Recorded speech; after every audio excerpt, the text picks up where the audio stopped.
মহাসাগরের নিচে লুকিয়ে আছে বিশাল নদী, অদ্ভুত রহস্য। মহাসাগরে লুকিয়ে আছে নানা রহস্য।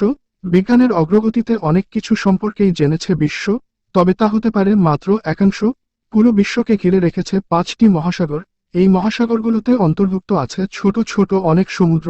ক্ষুদ্রতম এলাকাগুলোয় মহাসাগরকে সাগর, উপসাগর, উপত্যকা, প্রণালী ইত্যাদি নামে ডাকা হয়। সবচেয়ে অবাক করার বিষয় হল, মহাসাগরের নিচেও আছে হ্রদ, এমনকি বিশালাকা নদীও আছে সাগরতলে।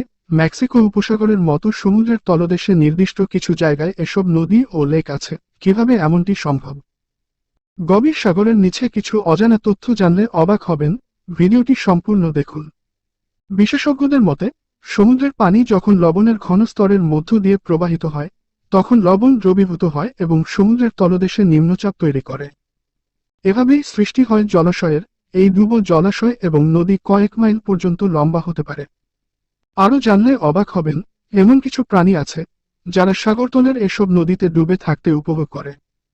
সমুদ্রের তলদেশের নিচের সূর্যের আলো আসা সম্ভব নয়, সেখানে অক্সিজেনের পরিমাণও কম, তবুও সেখানে প্রাণের অস্তিত্ব আছে বলে মত বিশেষজ্ঞদের। আপনি জানেন কি, মহাসাগরের নিচে নদীর রহস্য? মেক্সিকোয় সমুদ্রের নিচে প্রবাহিত একটি জলের তল আছে। ইউকাতান উপদ্বীপে তুলুলাম থেকে মাত্র 15 মিনিটের দূরে অবস্থিত এটি।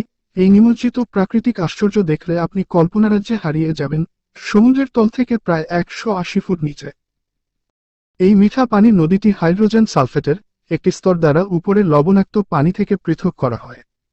এই হাইড্রোজেন সালফেট ক্লাউড এর মাধ্যমে উত্থানের সময় সীমিত দৃশ্যমানতার কারণে কেবলমাত্র উন্নত স্কুবা ডাইভারকেই এই রূপ তৈরির অনুমতি দেওয়া হয়েছে। সমুদ্রের পানি থেকে নদীকে আলাদা করে রেখেছে মেঘলা এক স্তর।